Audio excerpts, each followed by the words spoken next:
Alhamdulillahi Rabbil Alameen wassalatu wassalamu ala ashrafil anbiya'i wal mursaleen nabiyyina Muhammadi wa ala alihi wa sahbihi ajma'in amma ba'du. Assalamu alaikum wa rahmatullahi wa barakatuh. Been having a few problems with the live stream yesterday and possibly today. No, alhamdulillah, we have got the thumbs up from the man who knows. And if the man who knows gives a thumbs up, then that's good enough for me. Alhamdulillah. It seems that you folk are here as well. If somebody could put something in the chat, I'd greatly appreciate it. A seek about one naan would be nice if you put that in the chat, but anything else other than that would suffice as well. Yesterday, obviously, we went live with our fiqh half hour, but unfortunately, there were some problems, so we couldn't go live. So you've got it now. So let me start with the Q&A straight away, inshallah.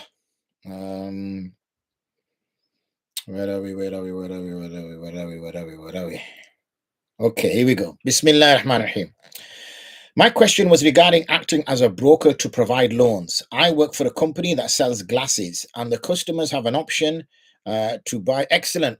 Barakallah feek, Usman. May Allah bless you, increase you in your amal, and give you high maqam in both dorains. Dorains, I was doing like Urdu as well as English. Both, and there's no need for both dorains because dorain is tasniya. Ameen.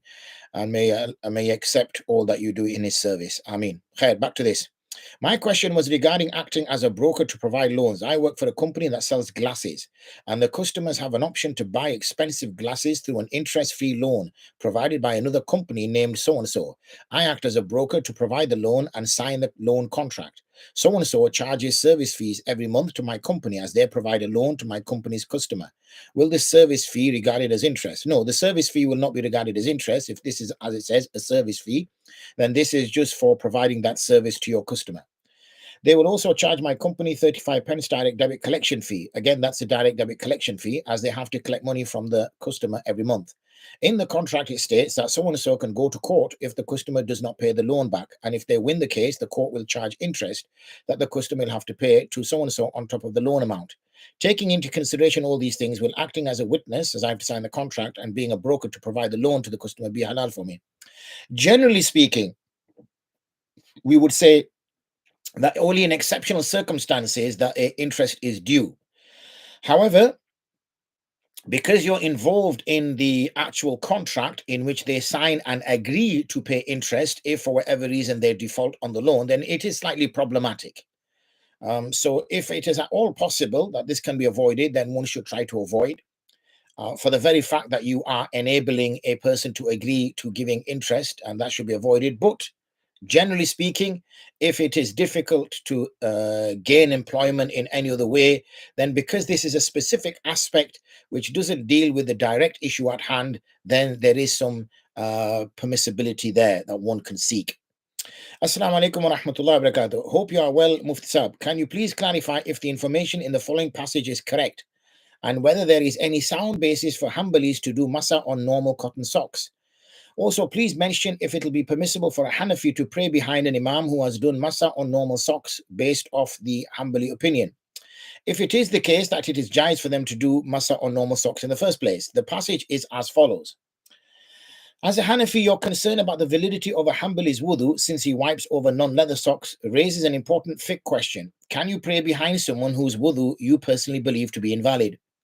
Hanafi perspective on praying behind a Hanbali in this case. The general rule in the Hanafi school is that in the Hanafi madhab, wudu must be valid for the Imam in order for it to be valid for the Muqtadi. If the Imam's wudu is definitely invalid according to the Hanafi fiqh, then his salah is also invalid and it will not be permissible to follow him. However, consideration of the Hanbali view, in the Hanbali madhab, wiping over any socks is valid. The Imam believes his wudu is valid based on his madhab. Since the four Sunni madhabs are accepted as valid interpretations of Islam, the Imam's wudu and salah are valid in his madhab.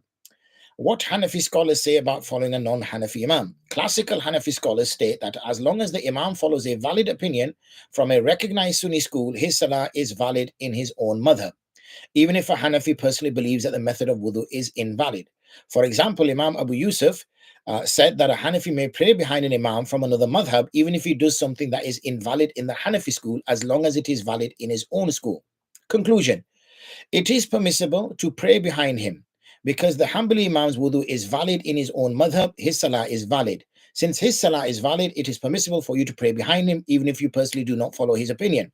Hanafi scholars emphasize unity in prayer and discourage division over fiqh differences. Thus, while you personally do not accept wiping over non-leather socks, you can and should pray behind a Hanbali Imam as long as he is following his own school correctly. So this was the question that's been put to us. And the question that has been put to us is that, is this correct? So let's just go into the mas'ala here.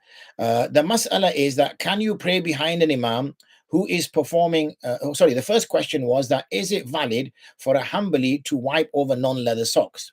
Yes, their view is such that anything which covers the foot completely, it is valid to wipe over. So some non-leather socks, like, thick cotton or polyester socks would meet that criteria. The second view is that according to whom is the wudu looked at? Is it according to the Muqtadi's madhab, that he looks at the imam according to his madhab, or is it according to the imam's madhab? The general view seems to be amongst the Hanafi school that it should also fit with the Muqtadi's madhab as well. However, there is a view that if it is valid according to the imam's madhab, then it is valid to go behind and pray behind this imam. So what conclusion should I give? The conclusion I should give is this: if you are a Hanbali Imam or a non-Hanafi Imam, and you are leading, sorry, I'm getting messages coming in, and you are leading in a area with Hanafi Muqtadis, okay, you froze a little bit there. I hope I've come back. You froze a little bit.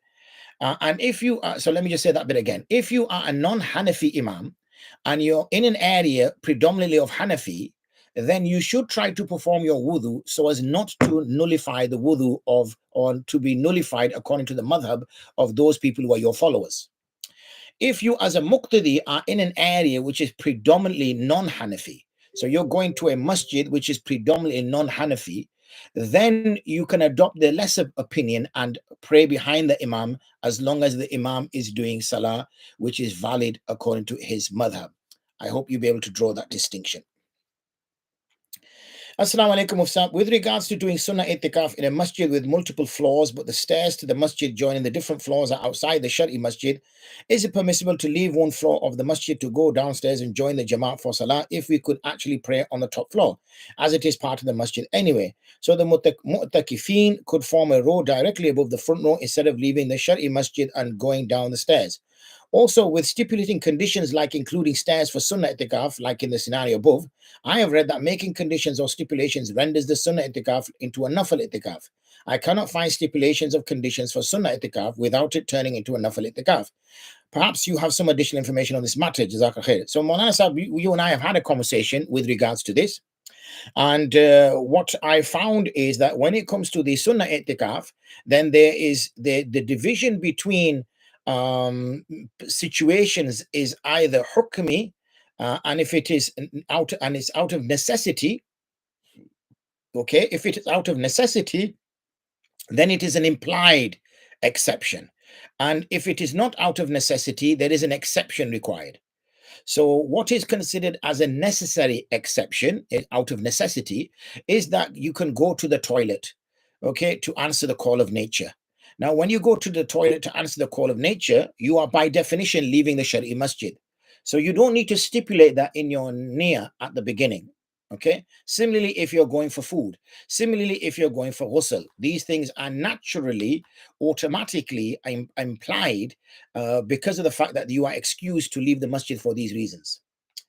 This about having a istisna as a shart, I could only find it explicitly being mentioned to the i'tikaf or nazar, that when a person makes a vow to do i'tikaf, then there is this exception. However, having said that, this shart which is used, the shart is applied to iyadatul marid, yani going to visit the sick, going to a janaza, things of that nature.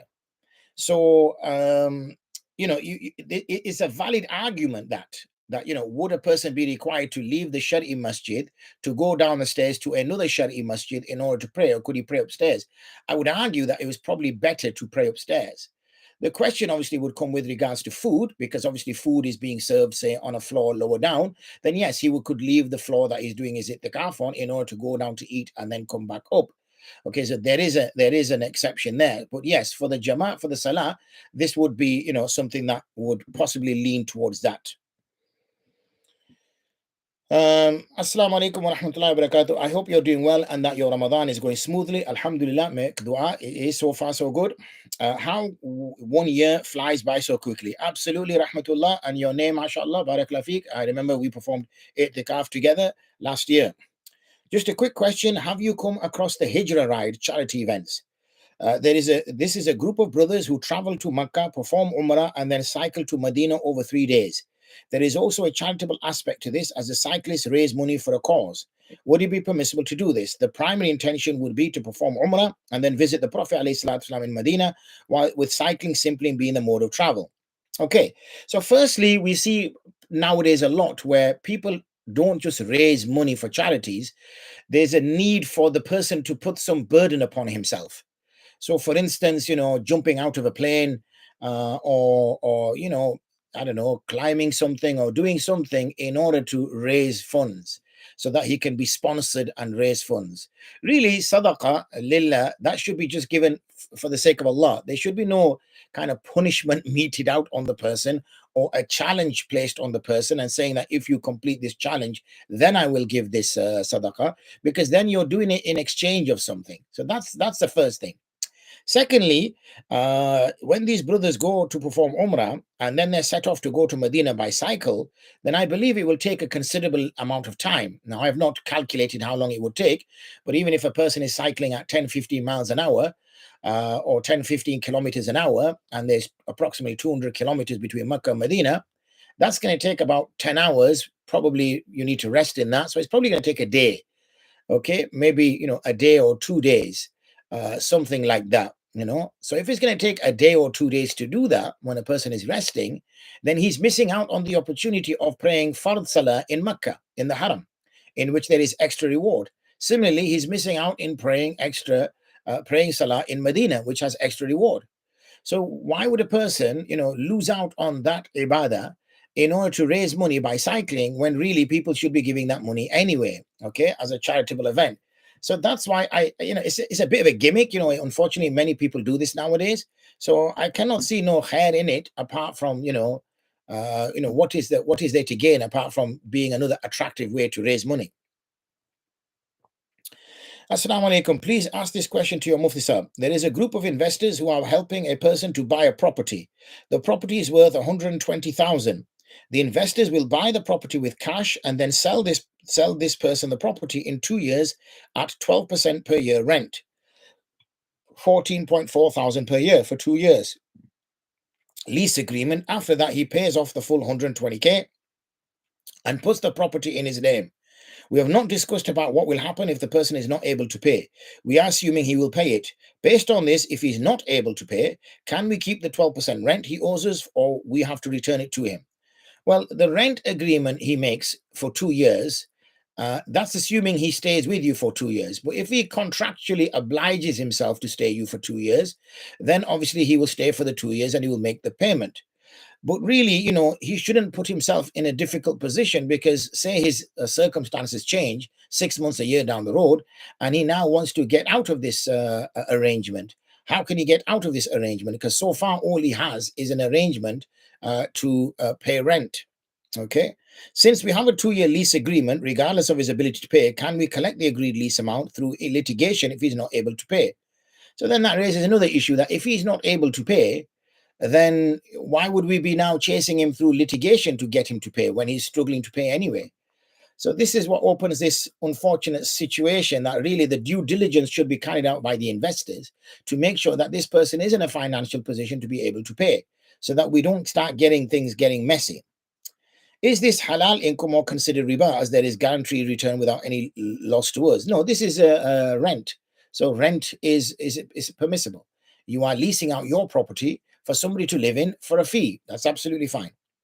Also, since we bought the property with the near of renting it for 2 years and then selling it, do we need to pay zakat on the value of the property, or only the monthly income? For now, it will only be the rent that it generates that would add to your other income, and then you would calculate your zakat accordingly.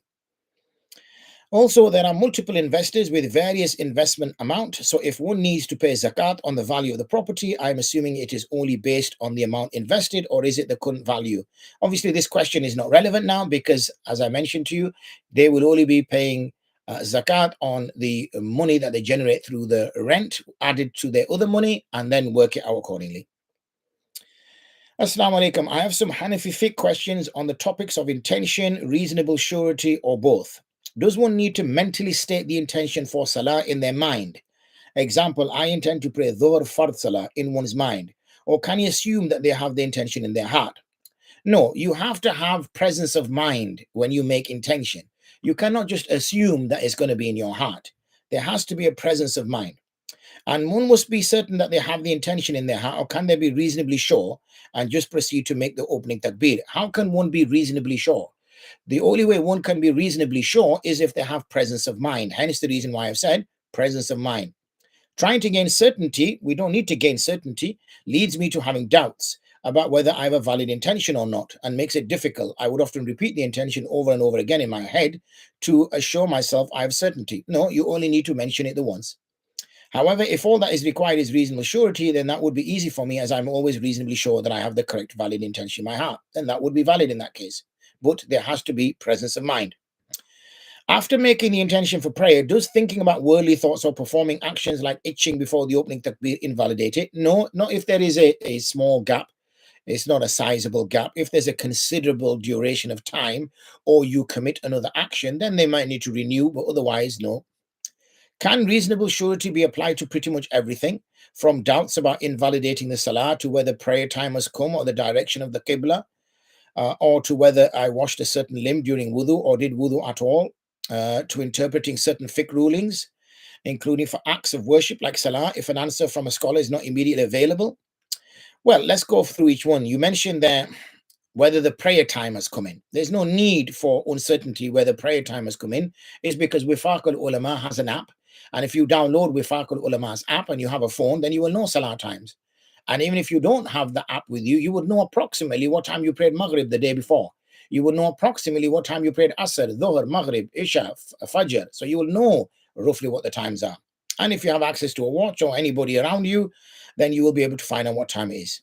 Similarly, direction of Qibla, obviously you can use your phone as a compass to determine the direction of Qibla. You can ask the people around you.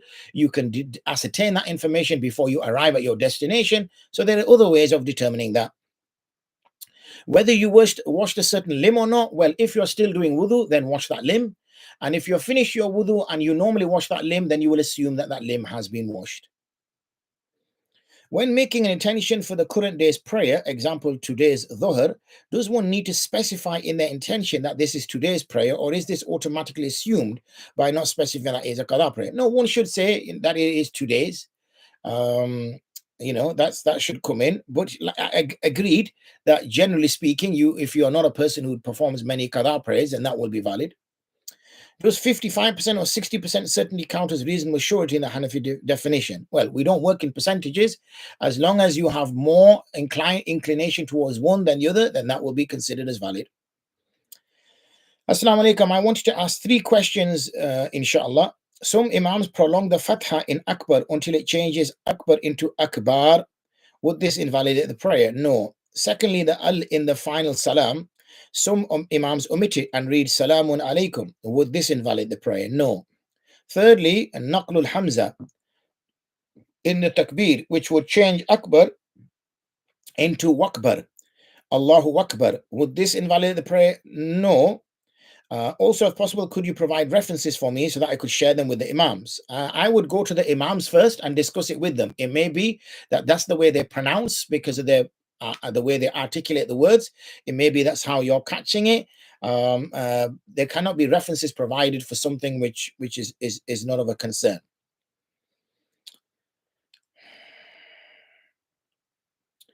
Assalamu alaikum. Question regarding zakat. Can we donate our zakat to charities that do not operate a 100% donation policy?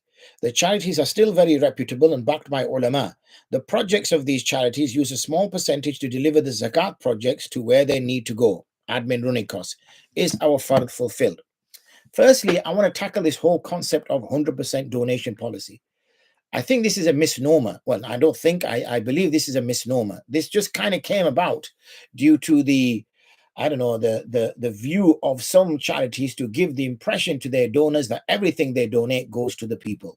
Okay. And for some reason, people want whatever they donate to go to the causes. Well, first things first, nothing works for free. Okay. So for example, if that charity has an office, then somebody is paying for that office. If that charity has paid staff, then somebody's paying for that. If that charity has uniform, then somebody's paying for that. If that charity has a website, then somebody's paying for that. If that charity then has workers in the place of delivery of your funds, somebody's paying for that.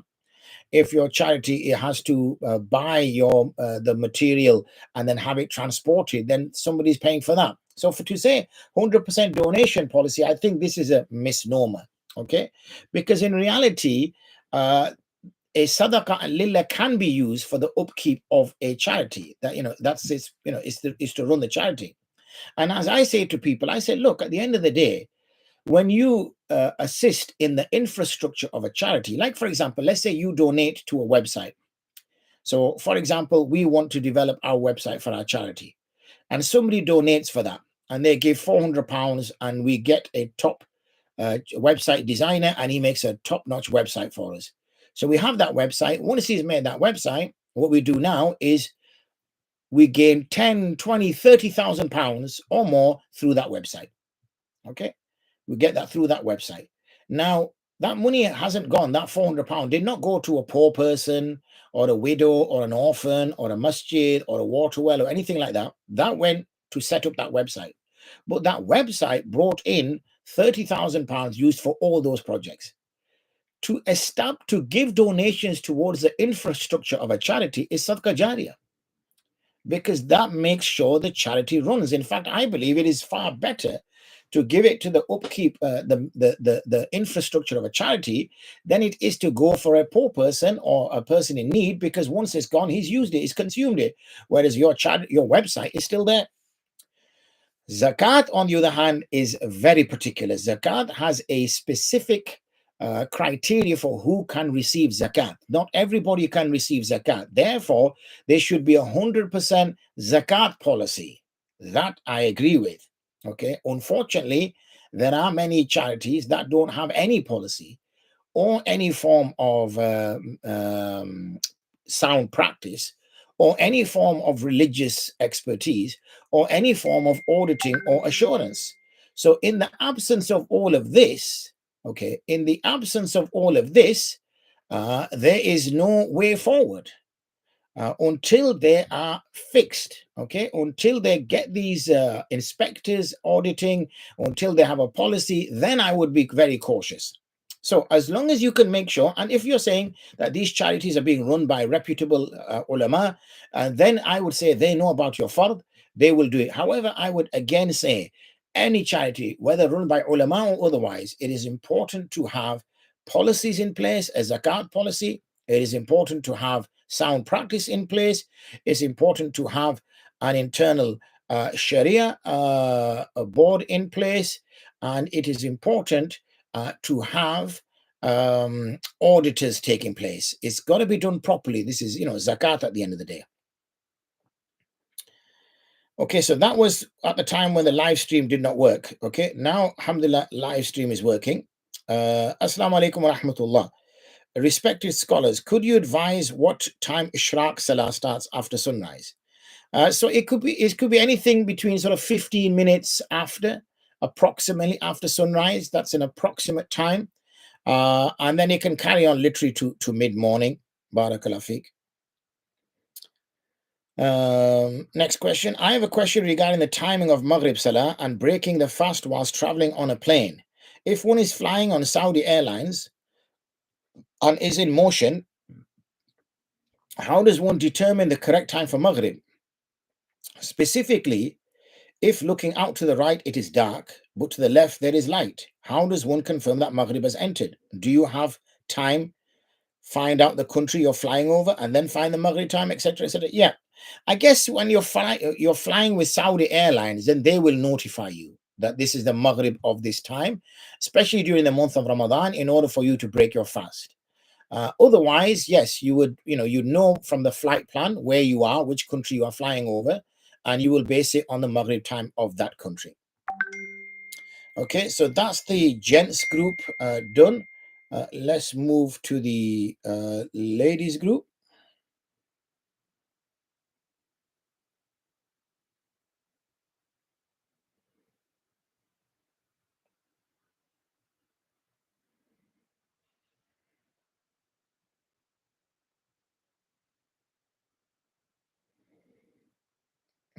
Okay.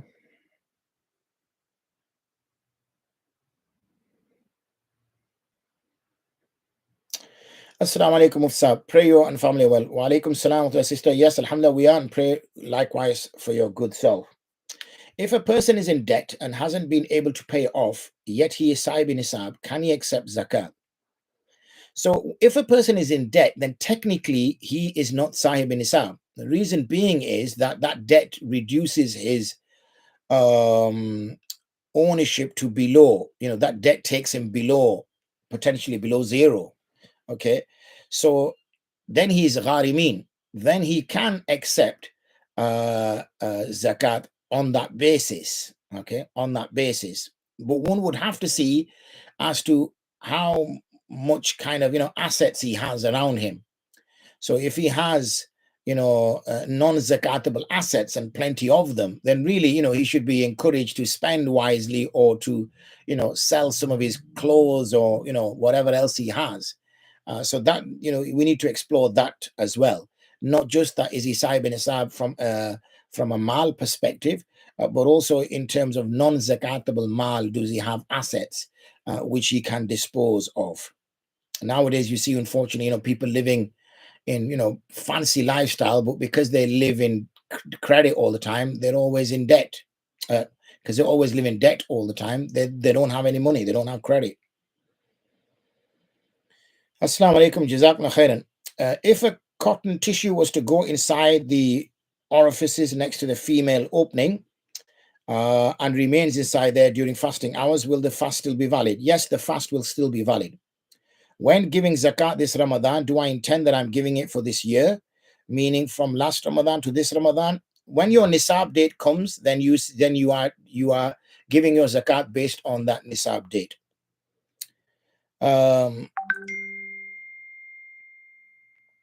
When giving zakat through a charity, do I need to intend that I'm giving it through a charity will act as an agency in discharging my zakat for me, or is it sufficient that I just intend giving zakat when making a donation? Yes, you can just make near that you are giving zakat when you make a donation.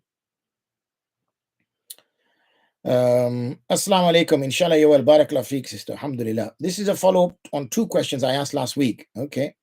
Number one, is there a set time in which one should pray salah, or does any time before the next salah suffice? There are preferred times. Technically, yes, as long as you pray before the next salah starts, then yes, technically you have done that. But there are preferred times. So, for instance, we know that Fajr time, according to us, Ahnaf, is to pray later, just before sunrise. According to other madhahibs, is to pray early, just after it comes in. Dhuhr, for example, both of us would agree that you pray Zuhr early. However, according to Ahnaf, we can pray Zuhr a bit later, but according to the madhahib, Asr time has come in. Maghrib, we all agree we should pray it as soon as. Isha, the last third of the night, is preferable. So there are preferable times, but yes, technically, you can pray in that time slot. How would one calculate the penalty for years of missed fasts, 15 to 20 years? If they were able to pay kafara, what would the correct method to pay? Well, that would be, say, if we go by 20 years, and I happen to have a calculator here, if we go by 20 years, 20 times 30 is 600. 600 times 5 is £3,000. That's assuming that it's a man. Obviously, if it's a woman, then she would exclude her days of haid. And obviously, if she bore a child and she didn't fast because of that, then sorry, that one. If she sorry, excuse that. Just the days of her haid days. That's all. She can deduct them. To clarify, I meant, is there a set time before the next salah one should pray? I.e., if Zuhr is at 12:30 and Asr is 4, can one pray Zuhr any time before 4, or should it be prayed as soon as? I've answered that, hopefully. To clarify, someone who has 15, 20 years to make up, if the intention was to fast, but they didn't, they have to pay kafara. And if the intention was never made, then they pay fidya. Is this correct? Yeah, it's the same thing. Kafara is when you make up the 30 days. Fidya is when you pay in exchange of that. Assalamu alaikum, Mufti. Another zakat query. Please, can you help? If a woman has no money to her name, is she eligible to receive zakat? Her husband has a good income and savings. Really, it is upon, wa alaikum salam wa rahmatullah, sister. Really, it is upon the husband to provide for her.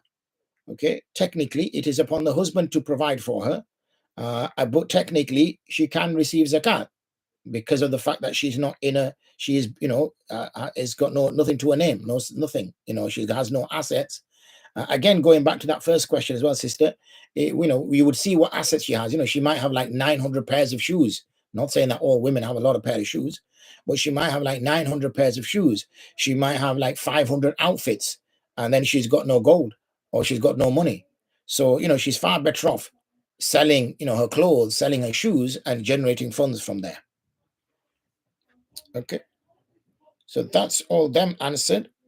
What I'm going to do now is I'm going to pick a question up that came to me via a different route. Okay, where are we? So, Assalamu alaikum wa rahmatullahi wa barakatuh. If a taxpayer offsets their tax by donating to a charity and intends to give zakat with that amount, will their zakat be accepted?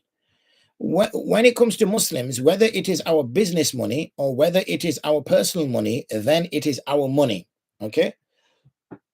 And where we give our zakat from is our business. Okay? This is our business. So he will be able to give that zakat from his business account or from his personal account. And even if it benefits him, meaning that he gives less tax, then that's just a benefit he gains. Would £5 not be fidya? The amount for kafar is usually 250 according to some charities. Yeah, so 250, you would have to see what they're basing that on.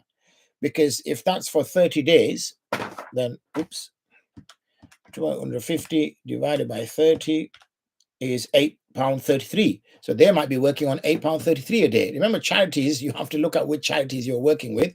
Always best to work with charities that are trustworthy and reliable, because you're giving that for each. So it might be that they're working on 2 meals per day.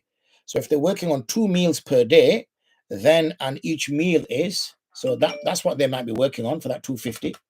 So 250 divided by 30 divided by 2. So that might be like £4 a meal or something. And they're giving 2 meals per day to give that. So feeding 60 people, 2 meals a day. That's what they might be working on. But they should have that calculation there, sister. You can check that. No, I hope I've clarified that, inshallah. Okay. Now I'm gone well over my time. I should actually be running to the masjid, because I have 6 minutes to get there, but there's some questions here, so I'm going to whiz through these. We'll come to RA last because he or she has a habit of deleting their questions, so we'll come to theirs last. Assalamu alaikum wa rahmatullahi wa barakatuh. Hamza says, wa alaikum salam wa rahmatullahi. Hamza, hope you're well. Mufsam, I am. Hope you are as well. How does one pay zakat on pension? Okay, zakat on pension is usually the pensions are contribution pensions, and if they are contribution pensions, then you have to work out what within your pension is zakatable. And there is a calculation that we have worked out. If you go to nzf.org.uk's website and go to the Q&A section, then you'll find my answer there, and it will give you a number that you can use for the calculation of the pension fund. How does one vet out a Sharia panel for investing, or can I ask you privately about one? You can ask privately about one, Hamza, but you got to have some dollar, kid. It can't be that you got like £10 or something that you want to invest. What is your view on credit cards if paid off entirely? I find credit cards are useful when it comes to buying things online. Okay, reason being is they offer you better protection than, say, a debit card would. A debit card, if you were to use that in the wrong place online, then that money you lose would be your money, and the bank may not fulfill your request for paying you for that. Whereas if you use a credit card, then it is the bank's money that's being used. And if you have accidentally gone onto the wrong website, then they are the ones who will claim that money back themselves. Do you know any online trusted scholars? Excellent. I knew that was going to happen, RA, hence the reason why I didn't answer your question. Do you know any online trusted scholars in the finance space for Islamic mortgages investors? I don't want to say names of people publicly. There is, but again, you have to have some decent money and you have to be considered as a professional investor. Jazakallah khair. I'm going to the last, so we'll listen later. Wa alaikum salam wa rahmatullah. Assalamu alaikum salam. Are we allowed to look at the moon during lunar eclipse? I guess so, if you really want to. Alaikum salam. There's no religious reason one can't. £200 per missed fast. Subhanallah. That's a lot. That's a lot. £250 per missed. That cannot be right. 250 times 30. No chance. There's an error there. If you can look into that, maybe send that to me privately, Sister Nasiya, and then I can check that, inshallah. Okay. So on that note, alhamdulillah, it did happen. The live happened. Didn't happen yesterday, but we had a rerun. Alhamdulillah, we've gone well over our 30 minutes. May Allah subhanahu wa ta'ala give us barakah. We're back tomorrow, 7 p.m. with our Ayyuhal Walad, which we've been delivering since Ramadan started. And we will continue to deliver, inshallah, until the end of Ramadan. We will be back with fiqh half hour next week on Wednesday, all being well, which is the 3rd week, I think, of Ramadan. And then we've got one more week. So inshallah, continue to gather your questions. Please do send them on the Telegram channel, Markaz al-Ifta wal Qāḍī for gents, Markaz al-Ifta wal Qāḍī for sisters, and therefore I can pick those questions up and then answer them straight away. But once you come live, you can also put them on here, inshallah. Wa akhiru da'wana and alhamdulillahi rabbil alameen. Assalamu alaikum wa rahmatullahi wa barakatuh.